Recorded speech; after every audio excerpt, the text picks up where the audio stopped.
नमस्कार, मैं हूं अंकुर और आप देख रहे हैं सत्य हिंदी का न्यूज बुलेटिन। एक नजर अब तक की सुर्खियों पर। अमेरिका ने इजरायल को चेताया है कि अगर वो ईरान पर जवाबी कार्रवाई करेगा तो अमेरिका उसमें साथ नहीं देगा। व्हाइट हाउस के वरिष्ठ अधिकारियों ने जानकारी दी है। बता दें, शनिवार देर शाम ईरान ने इजरायल पर 300 से अधिक ड्रोन और मिसाइलें दागी थीं। ईरान का कहना है ये हमला 1 अप्रैल को सीरिया में ईरान के दूतावास पर इजरायल के हमले के जवाब में किया गया था। अमेरिकी अधिकारियों के मुताबिक ईरान के जवाबी हमले के बाद इजरायली प्रधानमंत्री नेतन्याहू से बात करते हुए अमेरिकी राष्ट्रपति जो बाइडेन ने कहा है कि इजरायल को अपनी प्रतिक्रिया में संयम से काम लेना चाहिए। अमेरिकी अधिकारियों के मुताबिक राष्ट्रपति जो बाइडेन ने नेतन्याहू से कहा कि उन्हें बहुत ध्यानपूर्वक और रणनीतिक तरीके से सोचना चाहिए। ईरान ने चेतावनी दी है कि अगर इजरायल या अमेरिका ने ईरानी हमले का जवाब दिया तो वो और अधिक ताकत से हमला करेगा। ईरानी सशस्त्र बलों के chief of staff major general Mohammad Bagheri ने स्टेट टीवी को बताया कि अगर इजरायल ने ईरान के खिलाफ जवाबी कार्रवाई की तो हमारी प्रतिक्रिया आज रात की सैन्य कार्रवाई से कहीं अधिक बड़ी होगी।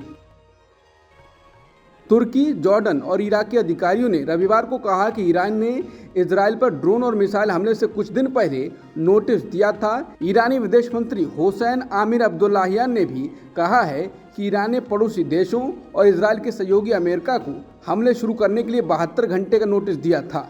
लेकिन अमेरिकी अधिकारियों ने कहा कि तेहरान ने वाशिंगटन को चेतावनी नहीं दी थी और उनका लक्ष्य महत्वपूर्ण नुकसान पहुंचाना था।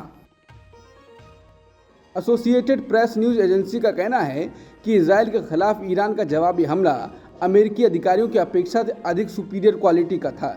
एजेंसी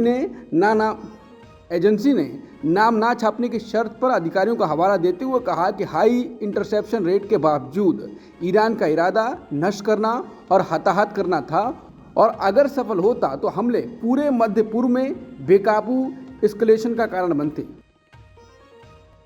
भारतीय विदेश मंत्री एस जयशंकर ने ईरान के विदेश मंत्री आमिर अब्दुल्लाहियान से फ़ोन पर बात की है।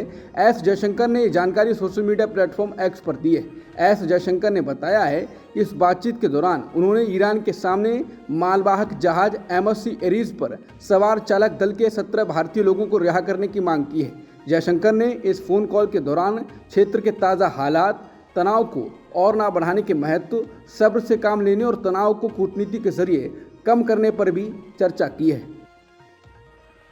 विदेश मंत्री एस जयशंकर द्वारा इस मुद्दे को उठाए जाने के तुरंत बाद ईरान ने कहा है कि वो भारतीय अधिकारियों को इजरायल से जुड़े जहाज MSC एरीज को जब्त करने के बाद हिरासत में लिए गए 17 भारतीय चालक दल के लोगों से मिलने की अनुमति देगा। दिल्ली शराब घोटाला केस में गिरफ्तार मुख्यमंत्री अरविंद केजरीवाल को दिल्ली हाईकोर्ट से राहत नहीं मिली। यही वजह है कि उन्होंने सुप्रीम कोर्ट का दरवाजा खटखटाया। आज सुप्रीम कोर्ट में हाई कोर्ट के फैसले के खिलाफ दाखिल याचिका पर सुनवाई होगी। इसमें सुप्रीम कोर्ट ने केजरीवाल की गिरफ्तारी और रिमांड को सही बताया था। मामला जस्टिस संजीव खन्ना और दीपांकर दत्ता के बेंच के सामने सूचीबद्ध है। दिल्ली के शराब नीति घोटाला मामले में के कविता की मुश्किलें लगातार बढ़ती जा रही हैं। इस केस से जुड़े CBI के मामले में उन्हें कोर्ट से एक बड़ा झटका लगा है। CBI ने सोमवार को के कविता को राइज एवेन्यू कोर्ट में पेश किया। कोर्ट ने उन्हें 23 अप्रैल तक न्यायिक हिरासत में भेज दिया है। CBI ने कोर्ट में उनकी न्यायिक हिरासत बढ़ाए जाने की मांग की थी। बिहार के पूर्व डिप्टी CM तेजस्वी यादव ने बीजेपी को चुनौती देते हुए कहा है कि अगर बीजेपी बराबरी के साथ चुनाव लड़े तो 100 सीटों का आंकड़ा भी पार नहीं कर पाएगी। तेजस्वी यादव ने कहा कि बीजेपी 400 पार की बात करती है।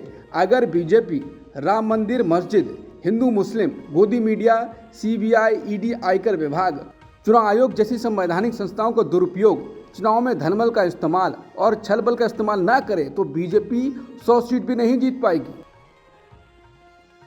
तेलंगाना के मुख्यमंत्री रेवंत रेड्डी ने कहा है कि बीजेपी को 214 से 240 सीट से ज़्यादा मिलने नहीं जा रही हैं। व्हाट्सएप यूनिवर्सिटी में परसेप्शन बनाने के लिए मोदी जी ने 400 पार का नारा दिया है।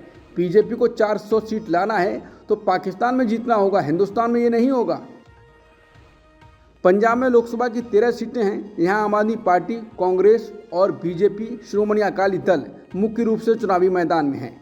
ABC वोटर के सर्वे के मुताबिक यहाँ कांग्रेस को सबसे अधिक 7 सीटें मिल सकती हैं, आपको 4 सीटें मिल सकती हैं और बीजेपी को 2 सीट मिल सकती हैं। इसके अलावा श्रोमणी अकाली दल को कोई भी सीट नहीं मिल सकती है। एबीपी सी वोटर के सर्वे के अनुसार तमिलनाडु में एनडीए को एक भी सीट मिलने के आसार नहीं है, जबकि इंडिया गठबंधन सभी 39 सीटों पर जीत दर्ज कर सकता है। वहीं एआईएडीएमके को भी कोई सीट नहीं मिलेगी। राजस्थान में चुनाव की सरगर्मियों के बीच एबीपी सी वोटर में अनुमान लगाया गया है कि इस बार बीजेपी का परफॉर्मेंस काफ़ी बेहतर रहने वाला है। सर्वे के मुताबिक राजस्थान लोकसभा चुनाव में बीजेपी क्लीन स्वीप करती हुई नजर आ रही है। सर्वे के अनुसार बीजेपी को राज्य में सभी 25 सीटों पर जीत हासिल हो सकती है। अखिलेश यादव ने एक वीडियो ट्वीट किया है जिसमें गुजरात में राजपूतों का जनसैलाब उमड़ा है।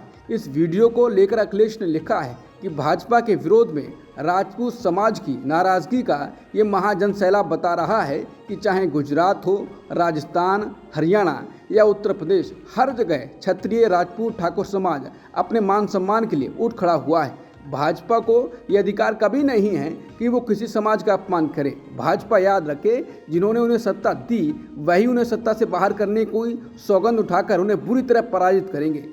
ये समाज जो वचन उठाता है उससे कभी फिरता नहीं।